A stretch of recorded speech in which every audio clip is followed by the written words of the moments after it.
안녕하십니까 여러분, 박영규 교수입니다. 투자자분들이랑 이렇게 강연장이나 이런 데 만나서 얘기할 기회가 줄어들어서 이렇게 유튜브 채널을 통해서 한번 얘기를 하고자 합니다. 오늘은 먼저 왜 주식 투자에 실패하는가, 이런 주제로 말씀을 드리려고 하는데, 투자자분들께서 아니 주식해서 돈 벌려고 그러는데 처음서부터 무슨 실패 얘기를 하느냐 이렇게 받아들이실 수도 있을까봐 걱정이 됩니다만, 사실은 실패야말로 성공의 어머니고, 또 우리가 어떻게 하면 실패하는가를 안다면 그 길을 피할 수 있기 때문에 아주 중요한 레슨이 되리라고 생각을 합니다. 자, 주변에 주식 투자를 시작하는 분들에게 흔히 옆에서 말리는 경우가 많죠. 도박이다, 하지 말아라. 특히 부모님들이 이렇게 말려가지고 어려서부터 주식 투자는 굉장히 나쁜 거라고 알고 자랐다, 이런 분들도 제가 많이 봤습니다. 그런데 주식을 권하는 사람들은 월급쟁이한테 큰 돈 안 들이고, 부동산은 처음부터 큰 돈이 들어가죠. 큰 돈 안 들이고 할 수 있는 유일한 재테크지 않느냐. 또 주식 투자는 건전하고 우량한 기업의 사업 경영에 적은 돈을 가지고 동참을 하는 거기 때문에 이거는 기업 경영에 참여하는 아주 좋은 거다, 이렇게 얘기하는 경우들도 많이 있습니다. 어느 게 더 맞는 말일까요? 그거는 투자자가 어떤 자세로 임하느냐에 따라서지요. 아무것도 모르는데 럭만을 바란다든지, 아니면 누구한테 주워들은 정보만을 믿고 자기의 분석 없이 투자한다면 그거는 요행을 바라는 도박임에 틀림이 없고요. 그렇지만 자기가 그 기업에 대해서 충분히 이해를 하고 그 기업의 수익성, 성장성이 좋아 보여서 그 기업의 경영에, 그 기업의 자기가 지분을 얻는다면 간접적으로 그 기업의 경영에 참여해서 과실을 나눠 먹는 건전한 주식 투자가 되겠죠. 그래서 도박이냐 사업 경영이냐 어느 게 맞느냐, 그거는 하는 사람의 스타일에 따라서 이것도 될 수 있고 저것도 될 수 있다, 이렇게 제가 말씀을 드리겠습니다. 그런데 왜 많은 분들이 이 주식 투자를 하면서 돈을 벌었다는 얘기를 하기보다 돈을 잃었다, 실패했다는 얘기를 많이 듣게 되는 것은 뭐냐면, 보다 많은 사람들이 주식 투자를 할 때 거기에 충분한 시간과 노력을 기울이지 않았다는 반증이 됩니다. 여러분들이 조그만 장사를 해서 돈을 벌기 위해서 미리 계획도 세우고 예산도 세우고 엄청나게 많은 준비를 해야 그야말로 조그마한 가게라도 열고 포장마차라도 열 수 있는 건데, 희한하게도 주식 투자는 클릭 몇 번이면 계좌 개설을 하고 은행에 있는 돈을 이체해서 돈을 쏘는 데까지 1시간도 안 걸리죠. 그러니까 1시간도 준비 안 해가지고 투자를 시작을 하는 경우도 있고, 그 기업을 어느 기업을 고르느냐에 대해서도 몇 날 며칠을 고민해서 고르는 사람이 별로 없고, 주변에서 추천을 한다고 신문을 보다 보니까 아이고 이게 좋은 뉴스가 있네, 단순하게 투자하는 경우가 굉장히 많죠. 다시 말해서 돈을 벌기 위해서는 충분한 준비와 노력이 필요한데, 그러한 시간과 노력 없이 쉽게 돈을 벌려고 하기 때문에 당연히 실패하죠. 여러분들이 사업을 하는데 아무런 준비와 경험도 없고 주변에 좋은 코치도 없이 사업을 했다, 거의 실패한다고 생각되지 않습니까? 똑같은 거라고 보시면 되겠습니다. 그래서 이 시장이 얼마나 돈 벌기 어렵고, 여기에 얼마나 그야말로 24시간도 모자라서 피땀 흘려서 노력하고 돈을 벌려고 하는 사람들이 많은지, 그 사람들이 얼마나 마음고생을 하면서 돈을 벌었는지, 또 작전 같은 걸 통해서 불법적인 걸로 돈을 벌려는 사람들도 얼마나 많은지, 이런 것들을 여러분들이 영화를 통해서라도 좀 느끼고, 이게 쉽지 않다, 이런 마음가짐을 갖고 주식 투자에 임했으면 좋겠습니다. 그래서 여러분들이 쉽게 그래도 그런 분위기를 맛볼 수 있는 영화 몇 편을 소개했으니까요, 시간 나실 때 이런 영화들을 보시면서 주식 투자가 어떤 거다 간접적으로라도 좀 알고 시작을 하면 도움이 되지 않을까. 자, 앞에서 얘기했듯이 주식 투자에 실패하는 가장 큰 이유는 충분한 노력을 기울이지 않는다는 말씀을 드렸는데, 그럼 노력을 기울인다면 어떠한 노력을 기울여야 되는가? 먼저 양질의 기업을 찾아낼 만한 능력을 키워야 됩니다. 이거는 주식 투자를 처음 시작하면서 기업 분석이라는 게 어떤 건가, 이런 것들을 여러분들이 교보나 큰 대형 서점의 주식 섹션에 있는 초보자들을 위한 안내서라든지 기업 분석 방법이라든지 이런 책자들을 가지고 공부를 좀 하셨으면 그런 능력들이 조금씩 만들어지는 거죠. 그리고 사실은 내가 직접 이러한 분석 능력이 없기 때문에 애널리스트라는 전문적으로 직업적으로 기업을 분석하고 그 기업이 가치가 있는 기업인지를 리포트를 쓰는 애널리스트라는 직업을 가진 사람들이 있죠. 그 사람들이 분석한 걸 이해만 할 수 있어도 첫 번째 기업을 찾아낼 만한 분석 능력의 기본을 갖추게 됩니다. 자, 우량 기업을 찾아냈어도 두 번째는 그 우량 기업이 현재 주가가 싼 건지 비싼 건지 이걸 판단하는 능력이 있어야 됩니다. 그거는 좋은 기업을 찾아내는 거랑 또 다른 차원의 분석이죠. 여기에는 필연적으로 계량적인 부분이 필요합니다. 즉 재무제표를 볼 줄 알아야 되거든요. 이 재무제표는 여러분들이 애널리스트의 리포트를 읽고 이해한다는 거에 상당 부분은 그냥 용어만 알고 경제 지식만 어느 정도 있으면 웬만큼 이해를 하는데, 기업의 업종에 따라서 그것이 뭐 바이오면 바이오 용어도 알아야 되고 반도체면 반도체 공대 출신이 아무래도 유리하겠죠. 이런 부분도 사실 우리가 공부해야 되는데, 업종에 상관없이 다 재무제표, 그 기업의 살림살이를 기록한 매출은 얼마고 이 기업의 이익은 얼마고 이런 부분을 기록한 재무제표 부분이 있는데, 이거는 역시 또 공부를 해서 그 재무제표상에서 뜻하는 여러가지 회계적인 용어가 설명하는 기업의 수익성이나 성장성 이런 것들을 찾아낼 수 있는 능력이 있어야 이 기업의 주가가 이 재무제표에서 보여주는 기업의 상태, 어떻게 보면 재무제표는 이 기업의 건강진단서, 또 이 기업의 미래에 대한 보고서일 수도 있습니다. 이 부분을 읽을 줄 알아야 이 기업의 주가가 지금 싼지 비싼지를 판단할 수 있게 됩니다. 그래서 양질의 기업을 찾아내야 되기도 하지만 현재의 주가가 이 기업의 상태에 비해서 또는 성장성에 비해서 싼지 비싼지 판단할 수 있는 두 번째 계량적인 분석 능력도 있어야 됩니다. 세 번째는 매매를 할 줄 알아야 됩니다. 좋은 기업을 찾아내서 저평가되었다고까지 판단해서 샀더라도 이거를 어느 시점에 가서 팔아야 이 주가가 어느 정도까지 올라가야 다 올라간 건지, 또 이 정도 올랐으면 이 기업의 잠재력을 충분히 실현한 주가가 될지 판단해서 매도를 해야 이익이 생기는 거죠. 그래서 살 타이밍 뿐만 아니라 팔 타이밍까지를 찾아야 되는데, 종종 우리는 좋은 기업을 찾아내고도 주가가 오를 때 너무 일찍 팔아서 적은 수익만 얻고 말든지, 또 이 기업의 주가가 충분히 올랐는데도 불구하고 좀 더 욕심을 내다가 다시 주가가 떨어져 가지고 실패하는 경험을 맛보기도 합니다. 이게 타이밍을 찾는 것이 어려워서입니다. 그래서 주식 투자는 좋은 기업도 찾아야 되고, 저평가되어 있는지 고평가되어 있는지도 알아야 되고, 또 매도 타이밍도 찾아야 되니까 굉장히 고난도의 시험장입니다. 화랑일 때는 뭐 쉽게 누구나 나 주식에 소질 있어, 나 잘하네, 이렇게 생각할 수도 있지만, 화랑이 지나고 시장의 상황이 나빠지면 실력이 판가름 나게 됩니다. 그래서 제가 처음에 드린 말씀은 돈 벌기 위해서는 엄청난 노력과 공부가 필요하다. 그것이 되어야 주식 투자를 하는데, 이거를 해서라도 주식 투자를 할 만한 이유가 있느냐? 충분한 이유가 있죠. 왜냐하면 주식 투자는 가장 매력적인 투자 수단입니다. 심지어는 우리가 지금 가장 돈 벌기 적합하다고 생각하는 아파트 투자, 그것도 서울에 있는 아파트 투자보다 주식시장이 본격적으로 활성화된 1985년 이후에 35년, 40년을 들여다보면 강남 아파트 가격 상승보다도 주가 상승이 더 높습니다. 그렇기 때문에 우리는 주식 투자가 수익률도 가장 높게 주고, 또 큰 돈이 없어도 누구나 할 수 있기 때문에 주식 투자를 재테크 수단으로서 부를 늘려나가려면 반드시 이 주식 투자를 알아야죠. 아니면 그냥 부를 늘려나가기 힘들고 그냥 예금을 하든지, 아니면 부동산은 또 장점이 있죠. 아까 상승률은 주식보다 못할지 모르지만 부동산은 일단 그 안에서 생활을 하기 때문에 그건 또 나름대로의 장점이죠. 수익률이 좀 더디게 올라가더라도 주식은 당장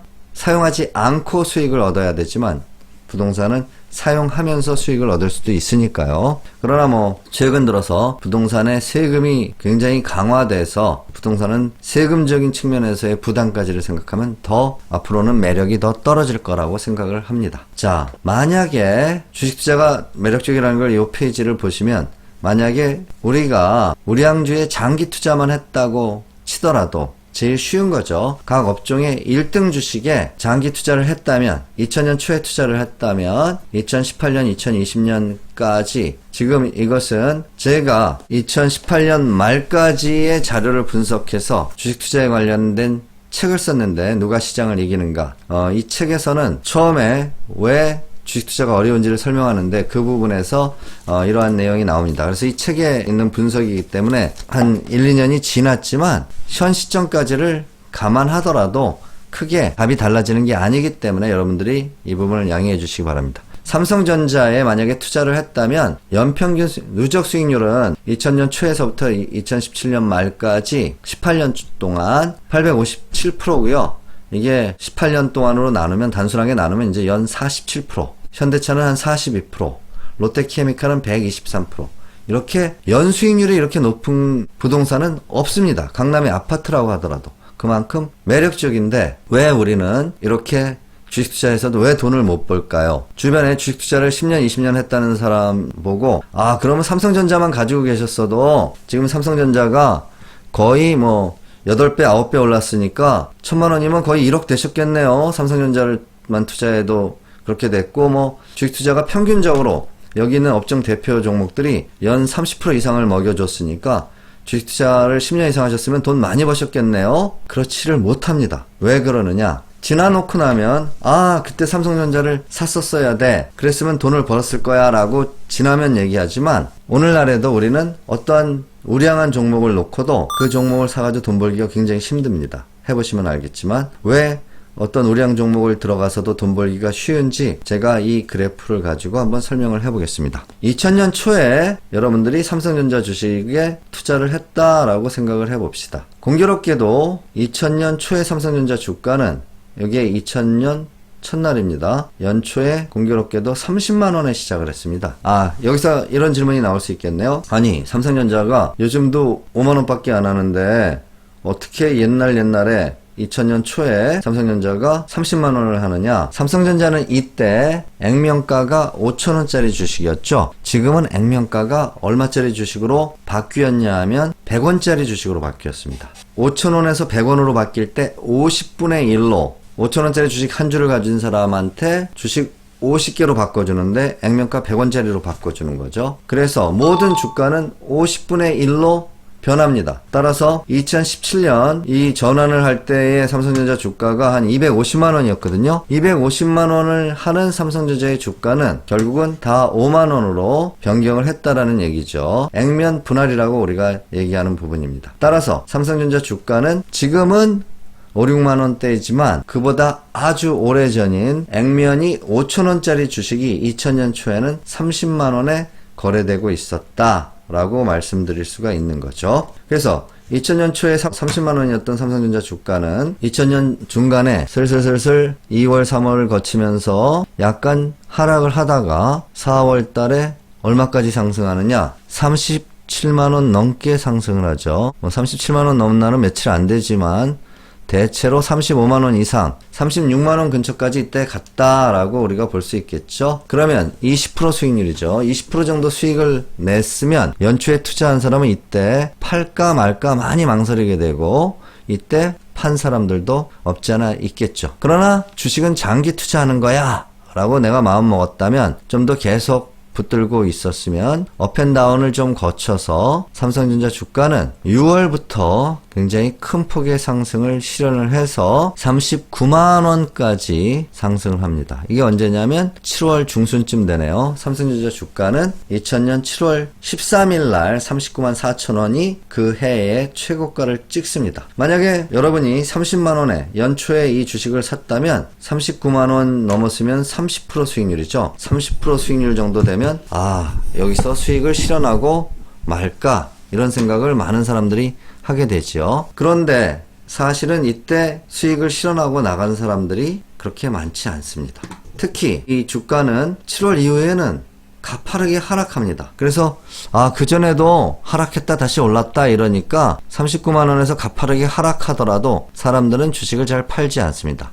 심지어는 연초 주가인 30만원을 깨고 내려가더라도 여기서 주식을 팔지 않습니다. 30만원에서 32만원 사이를 횡보하는 이 구간에 굉장히 거래량이 적었음을 우리가 알 수 있습니다. 이 부분이 거래량을 나타내죠. 이 구간을 보시면 거래량이 많지 않아요. 따라서 39만원이 넘었던 삼성전자 주가가 이렇게 하락할 때 사람들은 잘 버틴다 라고 볼 수 있겠죠. 그런데 30만원을 깨고 내려오면서부터는 잘 못 버텨요.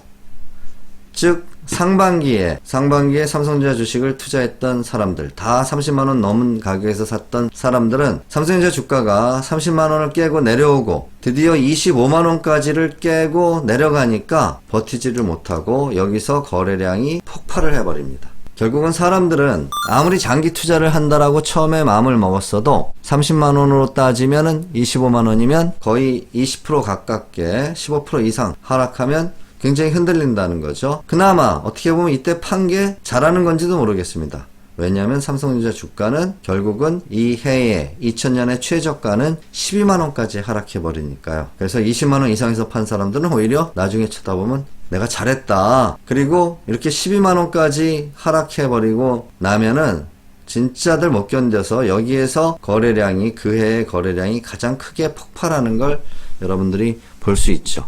즉 주가가 30만원 하던 주가가 15만원 근처에 반토막이 나니까 사람들은 정말 못 견딘다는 뜻입니다. 그렇지만 15만원 이하까지 했던 이 주식이 다시 30만원을 회복하는 것은 그 다음에나 돼서 2001년 말 2002년이나 돼서야 회복을 합니다. 결국 1년 이상을 기다려야 회복하는 거니까 이 기다림이 쉽지 않은 거라는 얘기입니다. 자, 장기적으로 장기 그래프에서 보면 2000년에 삼성전자의 주가의 하락 30만원에서 15만원 이하로의 하락, 이러한 일이 비일비재하게 발생합니다. 2004년에도 발생하죠. 당연히 2008년 금융위기 때 발생하죠. 2011년에도 발생을 합니다. 이런 큰 폭의 하락은 여기 2015년에도 발생을 하고요. 2017년 말에 또 발생을 하고 아주 종종 발생하는 일이라는 거죠. 제 얘기는. 이 종종 발생하지만 장기적인 그래프에서 보면 아이 주식은 뭐 이렇게 조정을 조금씩 받으면서 이렇게 상승하는 거야 라고 얘기를 할 수 있을지 모르지만 그것은 숲을 바라볼 때 이렇지 이 안에 들어가서 나무 바로 옆에 서 있으면 이때의 흔들림이 태풍처럼 느껴집니다. 지나고 나면 그냥 훈풍 아니면 작은 바람이라고 나중에 회상할 수 있을지 모르지만 그 옆에서 흔들리고 있을 때 나무가 팍팍 흔들리기 때문에 숲속에 여러분들이 들어가서 나무 옆에 서 있으면 이러한 하락을 견디기가 굉장히 어렵다. 그래서 결국은 못 견디고 나가기 때문에 삼성전자 주식을 그렇게 오랫동안 홀딩한 사람이 없는 겁니다. 그래서 흔히 주식은 수익을 내려면 기다릴 줄 알아야 돼. 이런 얘기를 많이 하는 것도 결국은 조정을 거치더라도 우량한 주식은 장기적으로 오르는데 장기적으로 그걸 기다리는 것도 실력이고 그 실력을 갖추기가 굉장히 어렵다는 뜻입니다. 자, 그래서 오늘 내용을 요약을 하면 주식해서 실패하는 이유는 시간과 노력과 준비가 들어가야 되는데 대부분의 사람이 그거 없이 쉽게 돈 벌려고 하니까 실패하는 거고 제대로 공부하고 이러는 소수의 사람은 충분히 돈을 벌 수 있다. 그래서 여러분들이 주식을 하려면 이제서부터 열심히 공부를 하고 준비를 해야 된다라는 뜻이고 어떻게 준비하고 어떻게 공부해야 되는지는 다른 영상들에서 또 말씀을 드리겠습니다. 그리고 수익은 조금 전에 삼성전자에서 보듯이 기다려야 나는 겁니다. 주가가요 지지부진하다가도 올라갈 때는 또 무섭게 올라가는 게 주가입니다. 여기서 크게 한번 올라갔죠. 여기서도 또 미친듯이 크게 한번 올라가는데 삼성전자 주가가 아까 연평균 40%의 수익을 줬다. 그거는 연평균이지 실제로는 막 10% 20% 깔짝깔짝 거리다가 올라갈 때 그냥 2배씩 올라가고 3배씩 올라가는 겁니다. 한 해에 주식이라는 게. 그래서 주식은 이게 기다려봤자 안 올라가는데 그렇게 지치게 사람을 만들다가 기다림을 거의 포기하고 정말 내가 팔고 나가면 올라버리는 게 주식입니다. 그래서 기다리는 데 대한 충분한 시간을 주지 않고는 수익을 얻을 수 없다. 그리고 참고 기다리는 것도 굉장한 실력이다. 그래서 실력을 충분히 쌓지 않고는 수익을 실현할 때까지 기다리지도 못한다. 이렇게 말씀드릴 수 있겠습니다. 그래서 이러한 실력을 배양을 해야 되는데 실력도 실력이지만 자기 스타일에 맞는 투자를 해야 됩니다. 같은 실력자라도 어떤 사람은 단타를 잘 치는 실력자도 있고 어떤 사람은 장기 투자에서 성공하는 실력자도 있는 겁니다. 그래서 자기 스타일에 맞는 투자, 대형주 위주로 투자를 하는 게 맞는 사람도 있고 중소형주를 잘하는 사람도 있습니다. 그리고 ETF나 펀드에 투자하는 거를 더 좋아하는 사람도 있습니다. 그래서 직접 할 것이냐, 펀드에 맡길 것이냐, 또 직접 한다면 어떤 성격과 스타일로 할 것이냐, 이런 것들이 어느 정도 결정이 되어야 됩니다. 이걸 결정하는 방법에 대해서도 다른 동영상을 통해서 말씀드리겠습니다. 오늘은 여기까지 하겠습니다. 유익하셨기를 바라고 유익하셨으면 또 다른 동영상들도 봐주시면 감사하겠습니다. 고맙습니다.